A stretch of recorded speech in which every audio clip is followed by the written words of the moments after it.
Hello guys, pag-usapan lang natin si Catherine Bernardo at Alden Richard. Base guys sa nakita nila na kaganapan ngayon guys sa SM Caloocan.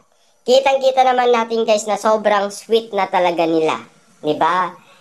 Pwede pa kaya guys na magkaiwalay sila dahil yan ang usapin ngayon guys. Kasi after daw ng kanilang movie, mag-iiwalay pansamantala ang Kat din. Ano kaya guys ang akbang na maririnig natin after nilang mag-iwalay dahil tapos na ang kanilang movie? Ibig bang sabihin nito guys wala na tayong eksenang makikita.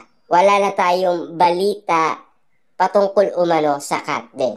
Ano na kaya guys ang resultang mangyayari? Totoo ba guys lahat ng mga kaganapan nakita natin tulad na lang guys ni Catherine Bernardo dahil nadulas siya sa Marquee Mall noong sabihin niya na mahal, let's go. Ano kaya guys ang ibig sabihin ni Catherine Bernardo patungkol umano sa salitang mahal? Base sa sinasabi nila na magkaibigan daw sila at base sa reaction na ginagawa nila. Pero ayon naman guys kay Catherine Bernardo, 'di ba? Tapos na ang kanilang movie.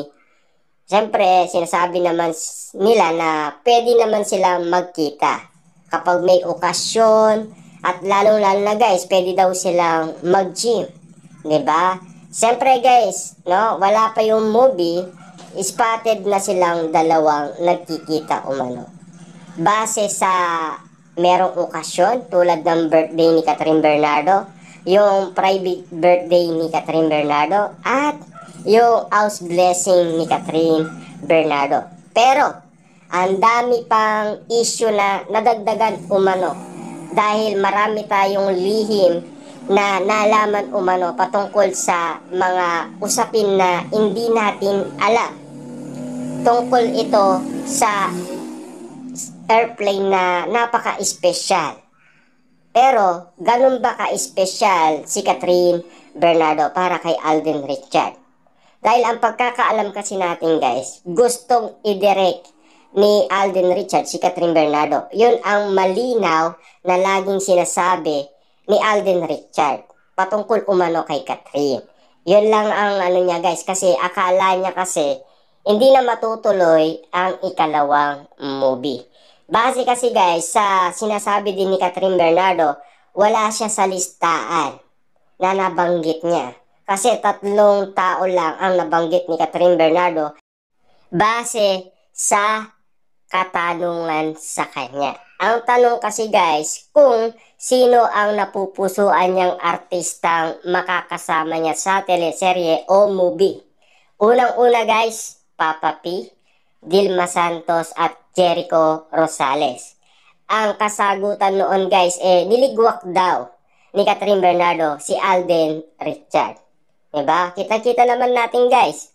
At narinig naman natin yan. At kumalat naman yan guys sa iba't ibang social media platform. At marami pang issue noon guys. Diba? Merong pang iwalayan Katniel. At marami pang sinasabi ang mga ibang user patungkol umano kay Alden Richard.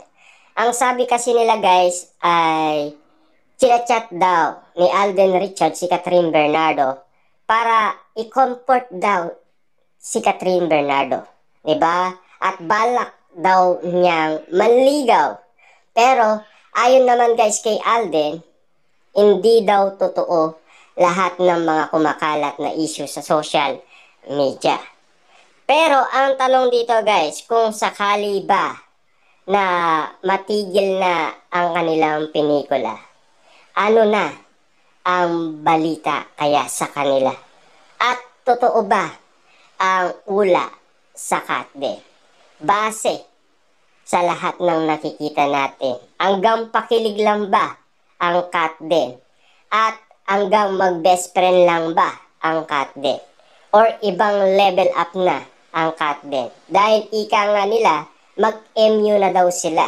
Diba? Alam naman natin guys, after na mag-MU, mas magiging level up yun. Diba? Pero ayon naman guys sa mga legit na marites, maghintay lang tayo ng tamang panahon at tamang oras at tamang araw na baka sila ay magsalita umano. Kasi guys, alam naman natin, magpapa-press con pa itong si Alden Richard. Ano kaya guys ang lihim na bubuksan ni Alden Richard patungkol umano sa kanyang napupuso ang babae? At sino itong babaeng ito? Diba? Kasi guys, base sa lahat ng nakikita natin, napapansin natin, sobrang sweet nila, sobrang lambing nila. Diba? Nandun na tayo guys eh. Diba? Pero, ang gusto nating malaman dito, lahat bang na nakikita natin ay totoo? Or pawang panendalian lang? Tamang pakilig lang? Tamang sweet lang? Tamang lambing lang? Tamang romantic lang ang pinapakita nila? Ano ba ang tunay na dahilan?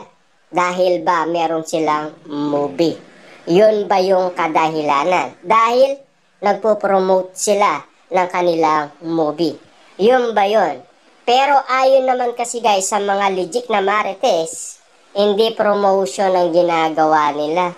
Sa palagay ko, may ibig sabihin na yan. Yun ba guys, napapansin nila at nakikita nila, ibig sabihin ba yun ay may katotohanan na?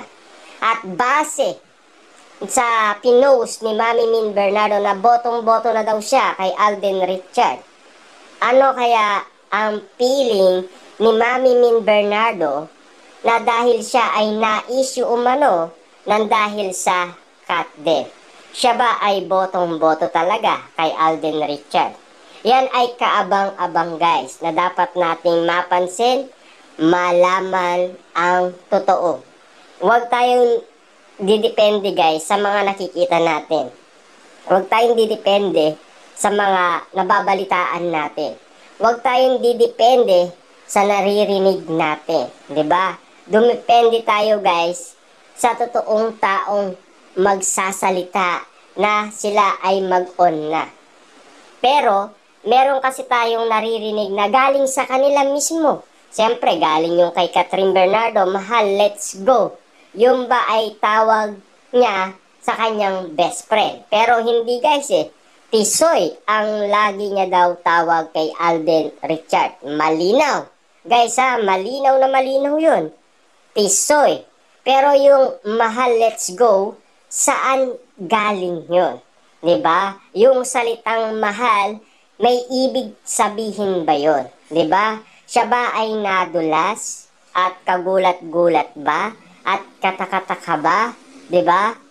At alam naman natin kasi guys, kung ano ang tawag niya kay Alden Richard. Dahil siya na mismo ang nagsalita dyan. Tisoy ang tawag niya. Minsan nga, soy-ti. Diba? Kita nyo naman guys ha? Alam natin ang tawag niya kay Alden. Pero, yung salitang mahal, yun din ba ang tawag niya kay Alden Richard? Pero, hindi niya nabanggit. Kasi lahat naman daw sila ay tisoy ang tawag sa kanya. Diba? Grabe yun. Kapansin-pansin na medyo may kakaiba. May ganap na moment na parang, ano ba to? Totoo ba ang napapansin natin? Totoo ba ang naririnig natin? Totoo ba ang nakita natin? Ito ba ay may katotohanan?